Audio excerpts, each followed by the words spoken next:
तर चला पुन्हा गावाचा प्रवास सुरू झालेला आहे. गावाला निघतोय. अरे अरे अरे, हे काय अचानक? चला सांगतो तुम्हाला. नमस्कार मित्रांनो, स्वागत आहे तुमचं आजच्या या कोऱ्या करकरीत व्लॉगमध्ये. मी ऋषिकेश पवार आणि आपण पाहत आहात कोकणातील पंढरपुरातील आषाढी एकादशीची सुंदर अशी दृश्य आणि माझा सुंदर असा प्रवास. तर मी आलो आहे वसई स्टेशनला. इथून माझा प्रवास सुरू होईल रत्नागिरी जिल्ह्याला, म्हणजे माझ्या रत्नागिरी गावात जाण्याचा, आणि तिथून मग पुढे लांजा तालुका आणि मग माझ्या वेरवली गावामध्ये. बरं का, आता वेरवली गावामध्ये आहे पंढरपूर श्री विठ्ठल रुक्मिणी क्षेत्र, आणि तिथे हा आपला सुंदर असा आषाढी एकादशीचा सोहळा पार पडणार आहे. त्या निमित्ताने जी सजावट आणि जी पूर्वतयारी होती त्या संबंधितचा आजचा हा व्हिडिओ आहे. आणि मगाशी जो बैलगाडा तुम्ही पाहिलात ते पुढेच आहे, तुम्ही पाहू शकता. आणि हा सुंदर कोकण पट्टा सुरू झालेला आहे. ह्या कोकण पट्ट्याची सुंदरता इतकी आहे की तुम्ही तिथे गेल्याशिवाय ती तुम्हाला अनुभवता येणार नाही, व्हिडिओमार्फत पाहू शकता. तर चला माझ्याबरोबर हा सुंदर प्रवास अनुभवा आणि भेटूया लवकरच माझ्या वाडीमध्ये. तर मित्रांनो, भला मोठा प्रवास करून झाल्यानंतर संध्याकाळी मी पोचलो माझ्या घरी. घरी जाऊन फ्रेश झाल्यानंतर पुन्हा देवळात भेट झाली. SK DJ, साहिल आणि समोर सुंदर अशी रांगोळी काढत बसलेली आपली धनुताई. आता आम्ही काय करायचं ठरवलेलं असताना सुद्धा आमच्याकडून स्वतः पांडुरंगाने तयारी करून घेतली बरं का. आता काही जी उरलेली तयारी जी आहे उद्याच्या कार्यक्रमाची, आषाढी एकादशीची, ती आम्ही आता करतोय. तर धनु सुंदर अशी रांगोळी काढते, धनु तिचं काम करते आणि आम्ही आमचं काम करायला आता सुरुवात करू.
लक्झरी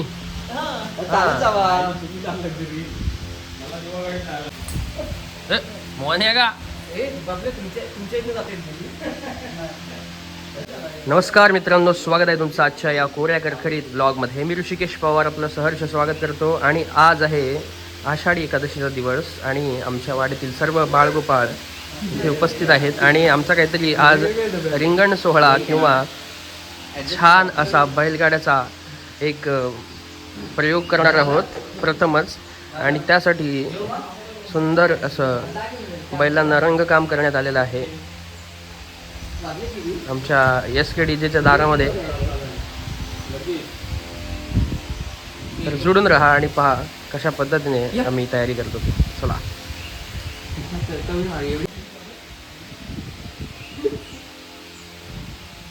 अच्छा, चादर काढतोय.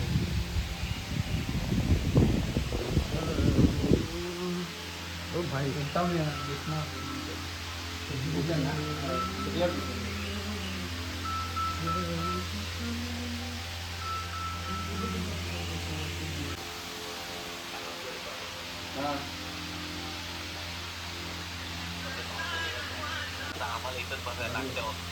भैया इकडं हे पूर्ण रंगव ते साईड पूर्ण घाला.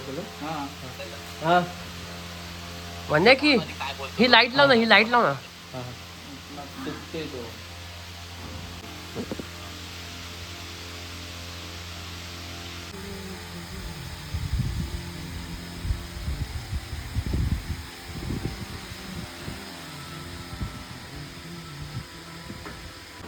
ते आधी मेन आहे. जर दिसेल ना डबल हात ना थांब अजून नको. डोळे बघा भारी वाटतं तुझे.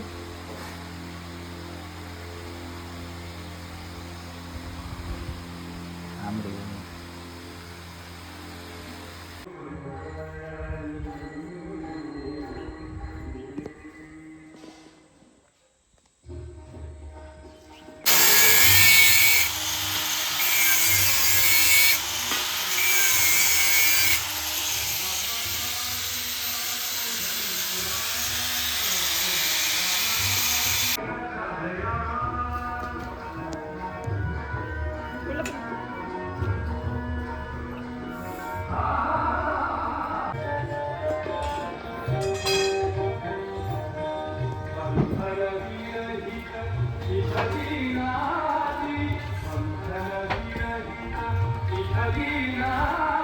इसके नीचे